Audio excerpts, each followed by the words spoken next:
Hello everyone, my name is Kanesh and I welcome you back to the series or the course of Legal Reasoning Basic to Advanced.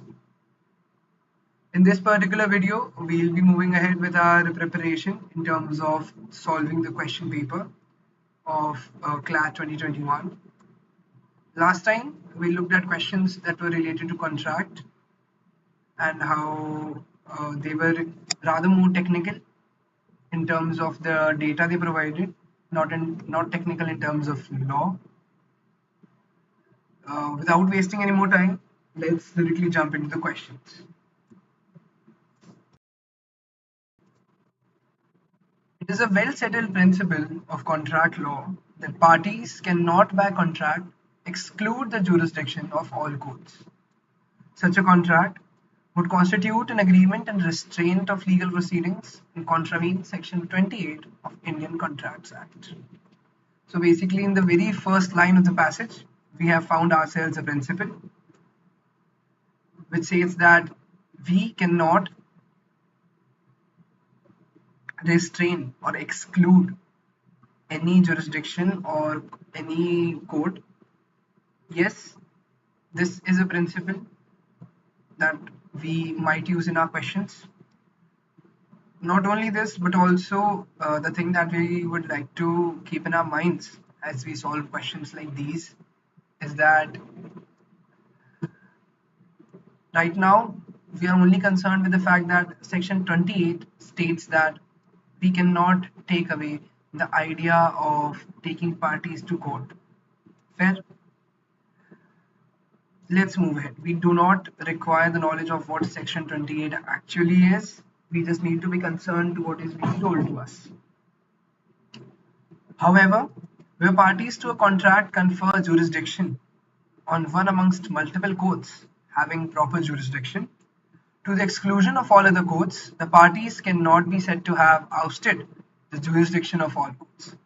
Such a contract is valid and will bind the parties to a civil action. Fair. So in the later part of the paragraph, we have understood that parties can choose from the multiple jurisdictions they have. And that particular part of excluding some jurisdictions and choosing one over the other will not be counted as, something in line with Section 28 or something in line with restraint of legal proceedings.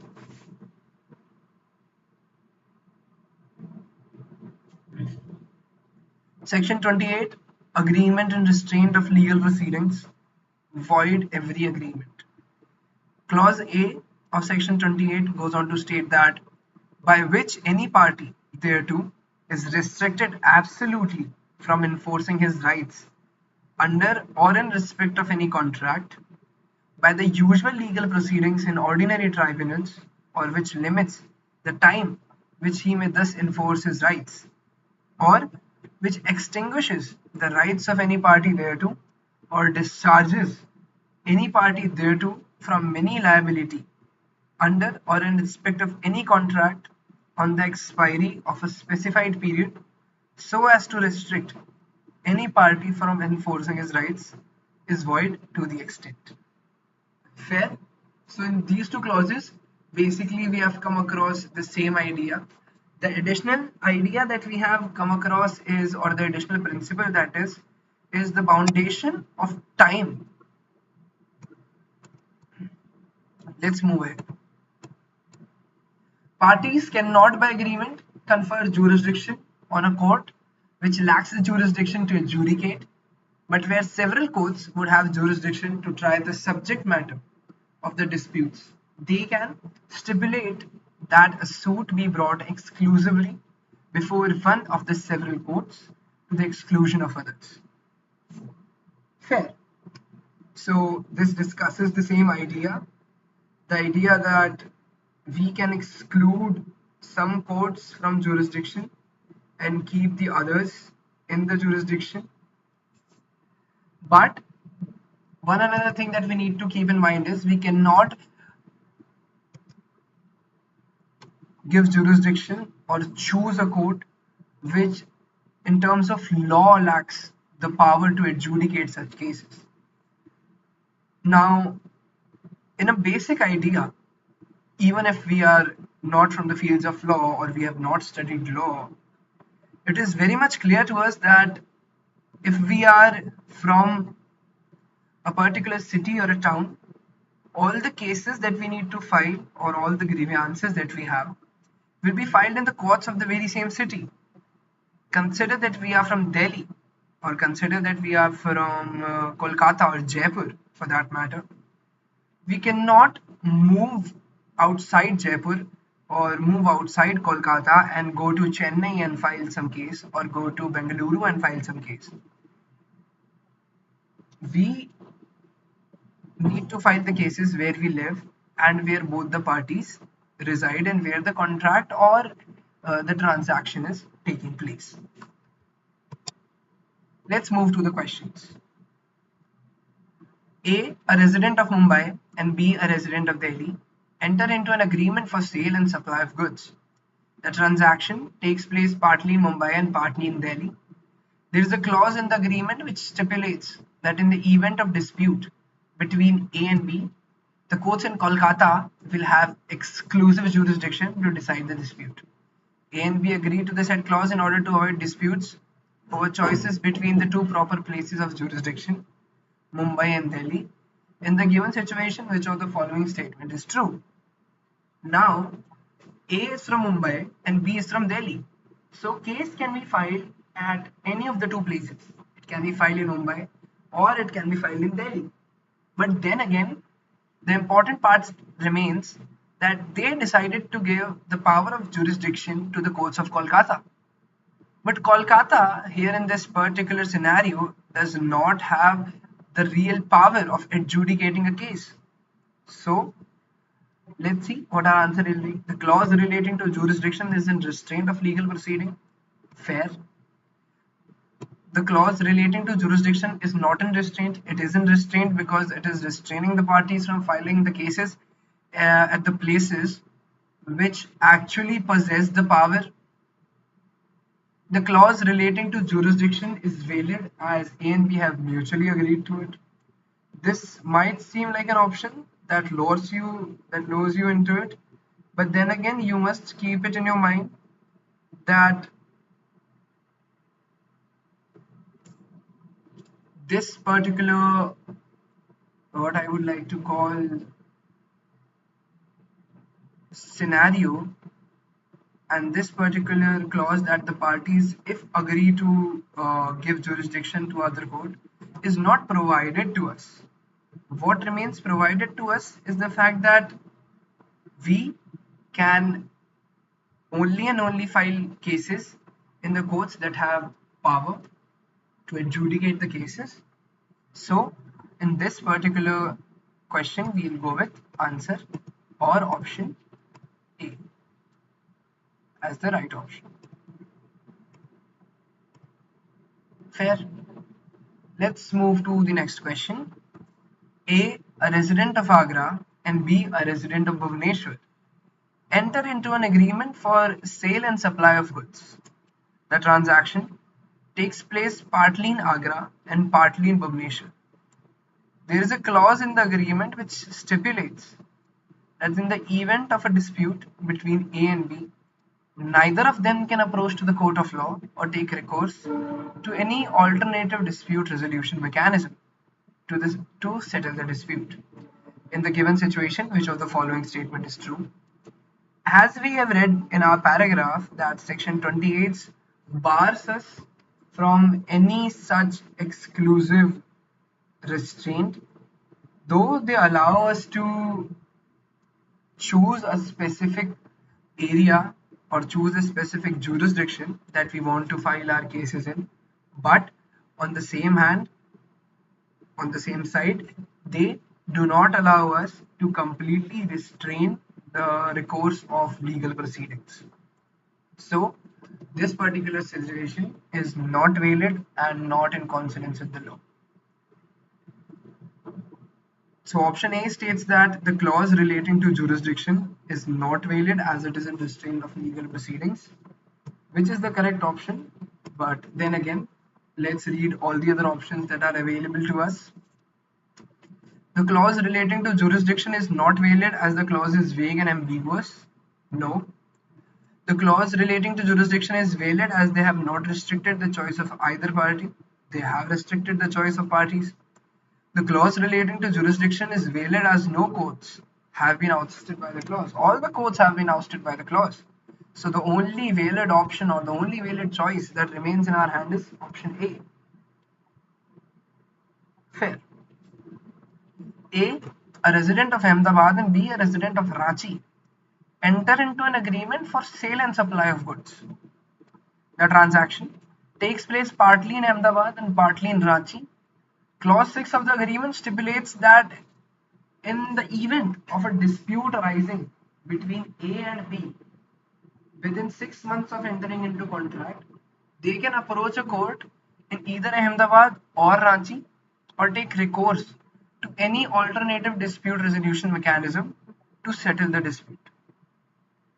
Clause 7 of the agreement stipulates that in the events of dispute arising between A and B after expiry of 6 months, the court in Chennai would have exclusive jurisdiction to decide the dispute. So in this particular question, the parties are from what states? A is from Ahmedabad and B is from Ranchi. Now they have given a time limit to file a suit, which is basically 6 months, and in these 6 months they can approach a court either in Ranchi or Ahmedabad. But after the passing of 6 months, as clause 7 states, they cannot file a case or take a legal recourse. Now in questions like these, as we remember from our paragraph, there can be no bar to time in terms of filing for a solution in courts.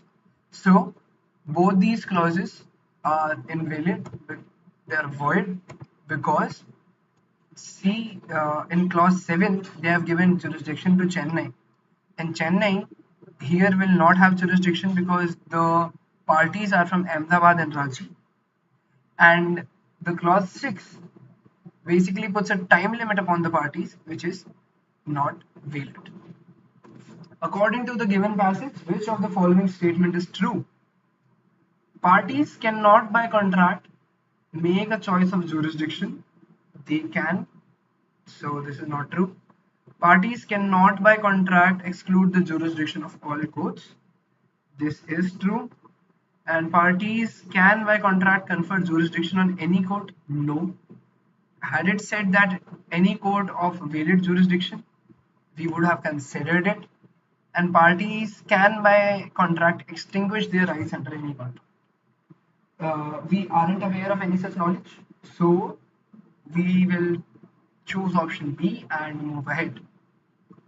The doctrine of res judicata requires that a party should not be allowed to file the same matter repeatedly against the other party, either in the same court or in other competent courts, that the decision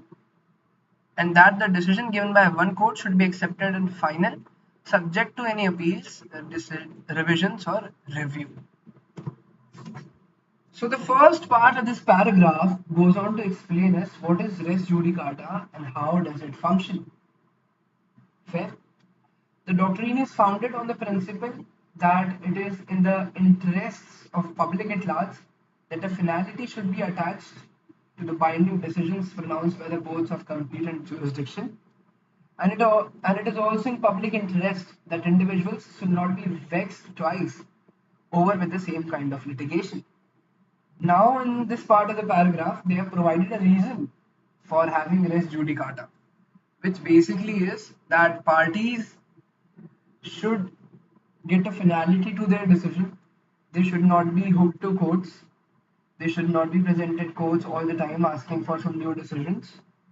Not only this, but then again, same parties should not be taken to courts again and again for a matter.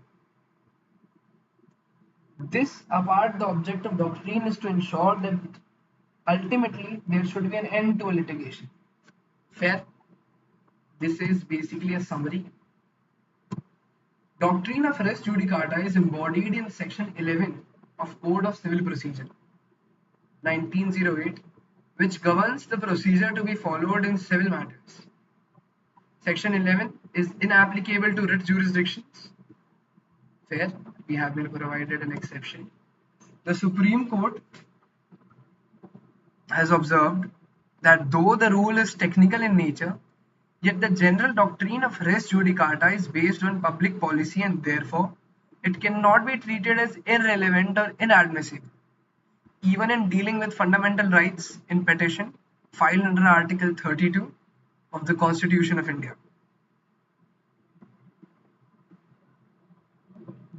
The court observed that if a writ petition filed by a party under 226 of the Constitution is considered on merits as a contested matter and is dismissed, the decision thus pronounced would continue to bind parties unless it is otherwise modified or reversed in an appeal or other appropriate proceedings was permissible under the Court of India. It would not be open to a party to ignore the judgment of High Court and move to Supreme Court under Article 32 by an original petition made on the same facts for obtaining the same or similar order of writs. If the petition filed under High Court 226 is dismissed but not on the merits, and the dismissal of the writ petition would not constitute as a bar.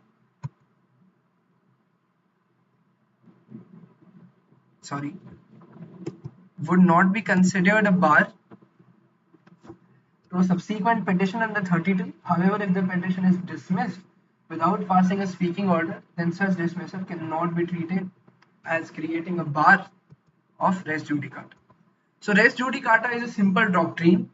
This doctrine keeps parties away from the courts once the matter has been decided or has been litigated.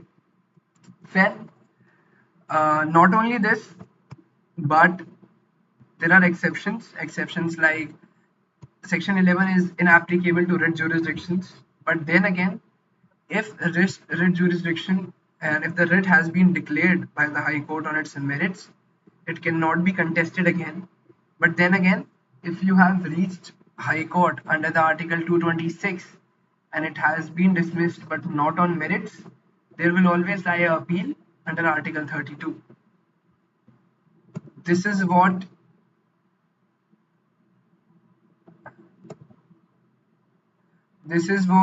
the entire passage is about.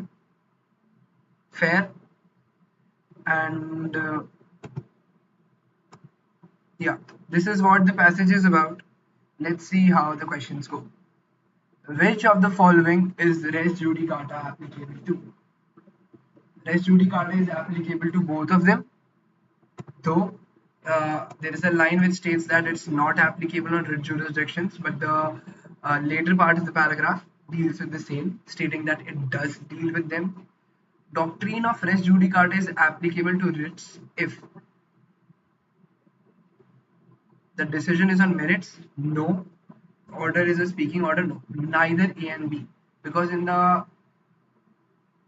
ending part of the paragraph we heard that only and only if there was no speaking order pronounced and if there was no decision on merits, then we could have given, there was no decision on merits and there was no speaking order pronounced, then we can move to a higher court and res judicata will not act as a bar.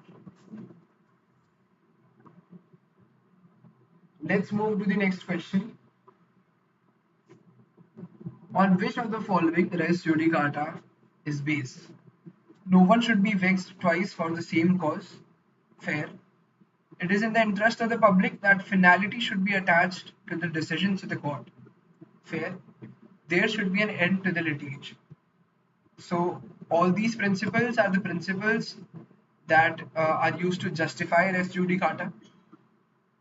Not only this, but these are the principles that are, what I would like to say, important for res judicata to function, as they provide res judicata the validity in terms of the Indian court, Indian courts or courts in general.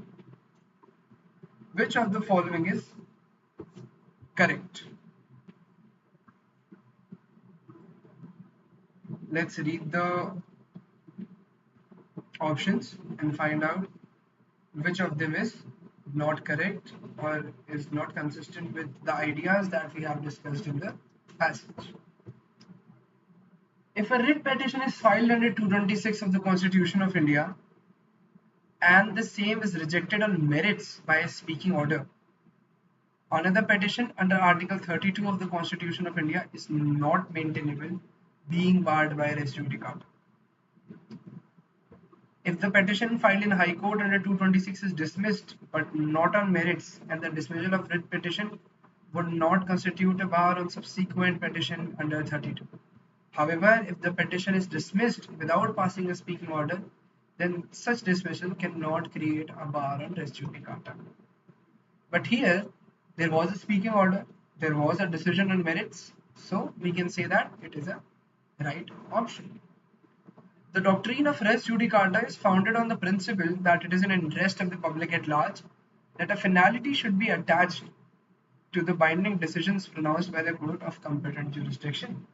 Fair. The technical rule of res judicata only prevents multiple filings of petition under Article 226 of Constitution of India between same parties over the same matter and is not applicable to petitions under 32 of the Constitution. No, it is applicable in its relation to Article 226, as we have discussed in the last part of the paragraph. Let's move ahead. Mr. X was dismissed from service by his employer after a proper inquiry. Mr. X challenged his dismissal in High Court by a petition under Article 226 of the Constitution of India. However, the High Court dismissed the petition, citing that Mr. X has an alternative remedy available. Okay, so what is happening? Mr. X was dismissed from service by his employer after a proper inquiry. X challenged his dismissal in High Court by a petition under 226 of the Constitution of India. However, High Court dismissed the petition, citing that X has an alternative remedy available. Mr. X took recourse to the alternative remedy before the appropriate forum, but Mr. X's legal action is opposed by the employer on basis of res judicata. Based on these facts, which of the following is most appropriate?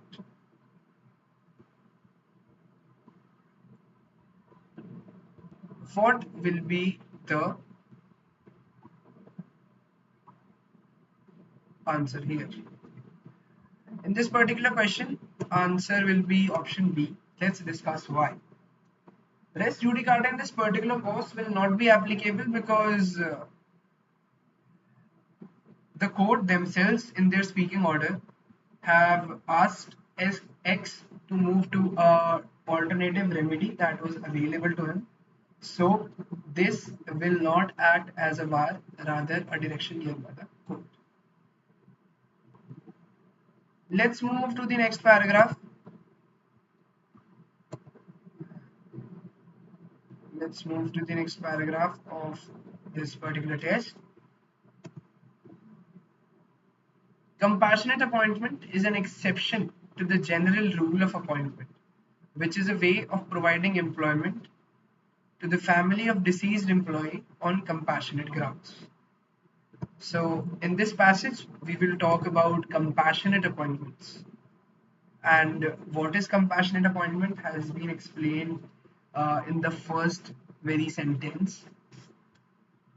The objective is to provide solace and succor to the family in difficult times, and thus its relevancy is that stage of time when the employee passes away.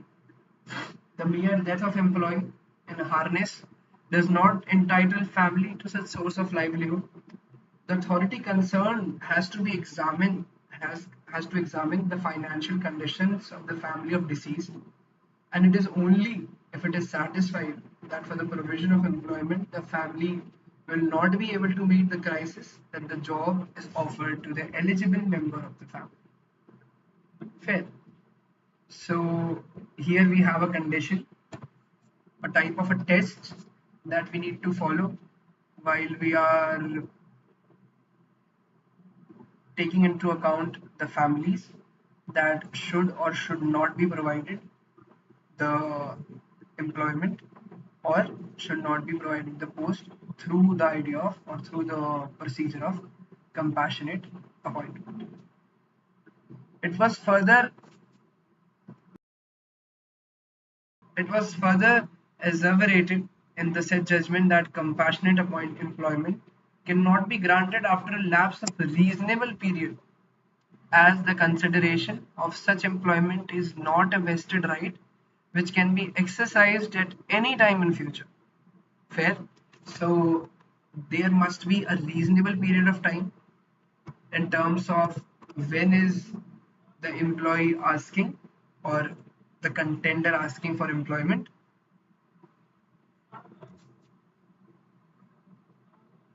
It was further held that the object of compassionate appointment is to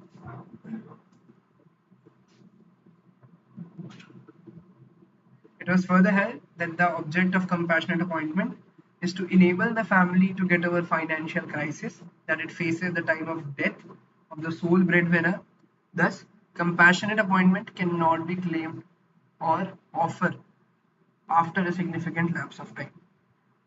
So basically, in this particular passage, we have talked about what is compassionate appointment, when is compassionate appointment given, and to whom is compassionate appointment given.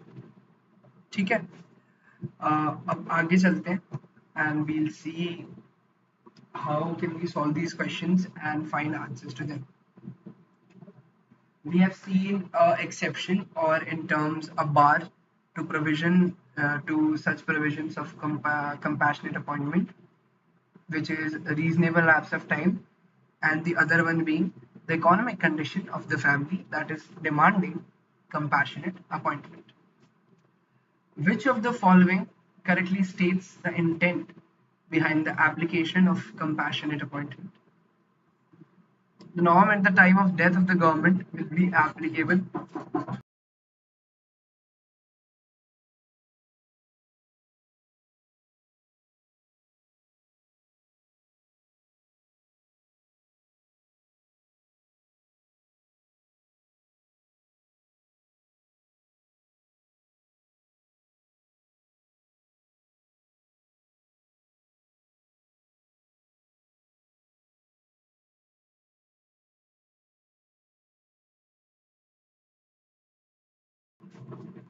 Yeah, sorry for the disturbance. It was further held that the object of compassionate appointment is to enable the family to get over the financial crisis. We need to keep this in mind, and let's get back to our options.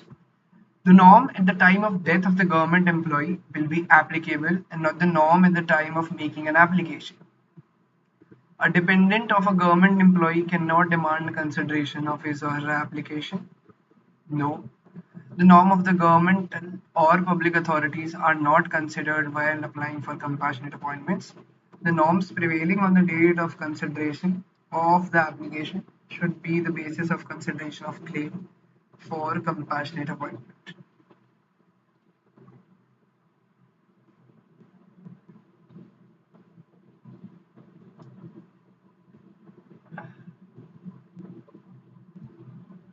In this particular question, we need to keep in mind that what conditions or what norms shall be taken into account.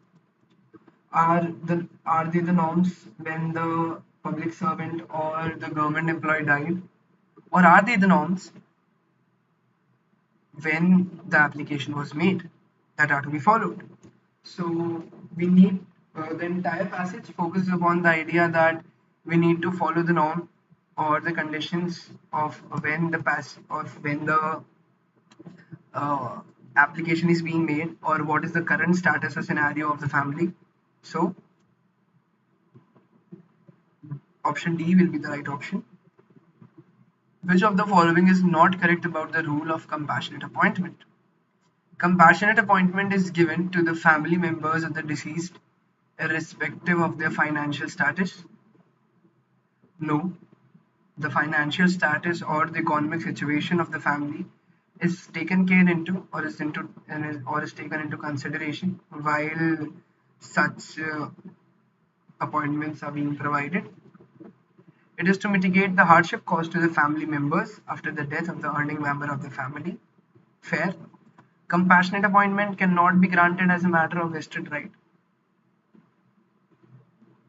Yeah, it is not a vested right. Fair. Compassionate appointment cannot be made in absence of rules and regulations issued by the government or a public authority. Fair. So, compassionate appointment is given to the family irrespective of the financial status is the option that or is the option or the statement that remains incorrect about this particular fact scenario.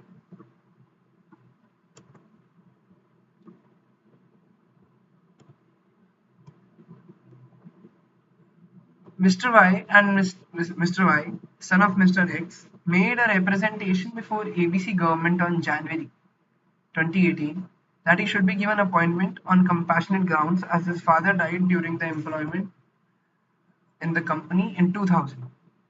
Consider the given facts and decide whether Mr. Y is entitled to get compassionate appointment. Mr. Y is entitled to get compassionate appointment is option A, but the thing that we need to keep in our minds as we solve this question is that there has been a huge lapse of time. It has been 18 years. So the government or the employer will consider the fact that the family has found a way of sustaining themselves in such long period of time and that they have maintained themselves well. So there is no need of providing them a compassionate appointment. Mr. Y is not entitled to compassionate appointment as long period has elapsed since the death of his father. Fair. Y is entitled to compassionate appointment depending on policy of company in which his father was working. No. Y is not entitled to get compensation as it is the discretion of the company. Option C and D seem to be vague. B is the only option that is making sense and is in, you know, is on the same echo as that of the paragraph. Let's move to next question. The government of N formulated a scheme for providing compassionate appointments to the dependents of the government servant who retired on medical invalidation. By a further notification, the benefit of the scheme was restricted to cases where the government servant retired on medical invalidation. Okay, so the government of N formulated a scheme for provision of compassionate appointment to the dependents of the government servants who retired on medical invalidation.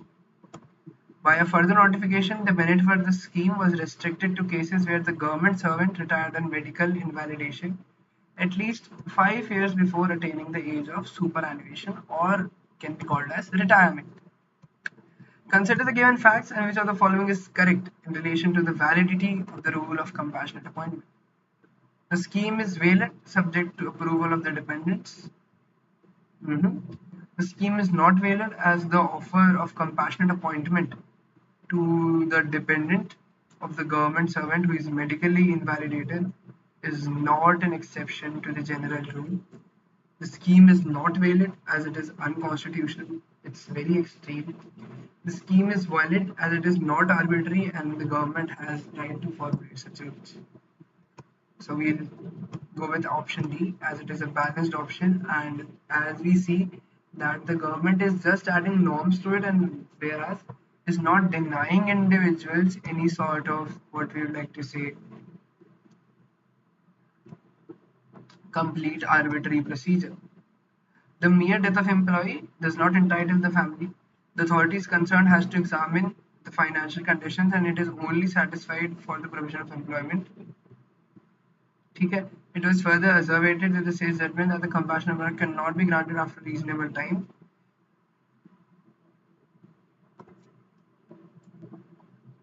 Fair. So this is what we have done, and let's come to the last part of the passage. Which of the following is not correct regarding the nature of appointment on compassionate grounds. A request for compassionate appointment by the dependent relatives of the deceased must be preferred without any undue delay. Fair. The general rule of appointment may not always be applicable to compassionate appointments. Fair. The immediacy of the need is not the basis of for state to allow the benefit of compassionate appointment. It is a criteria. It is a benefit given to the family members at the time of distress. So only option C is inherently wrong with the idea of the passage. Today we did some questions. We understood how this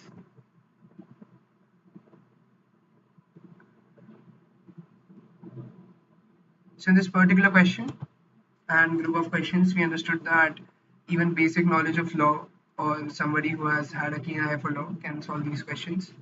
It is very easy to crack these papers once if you have understood the way you need to read them, the way you need to go through these passages. And this is it for today. My name is Kanesh. This is the series Legal Reasoning Basic to Advanced. I'll be coming back. We'll be solving all the questions. There is somebody asking in the chat box that he has completed third year BA LLB. Should he give CLAT? See, the thing with giving CLAT is you are already 3 years into your course. If you want to give CLAT, it's good. It's a good option. It's worth taking a chance. But then again, it is very much subjective to your financial needs, your economic conditions, and how much time can you give or sacrifice. Because if you go for CLAT now and clear it, it's another 5 years of course, and in total you will end up with a degree in 8 years. So it is completely a subjective choice. And thank you for listening. Thank you for being here. This is King's Academy. You're watching Legal Reasoning Basic to Advanced. Thank you.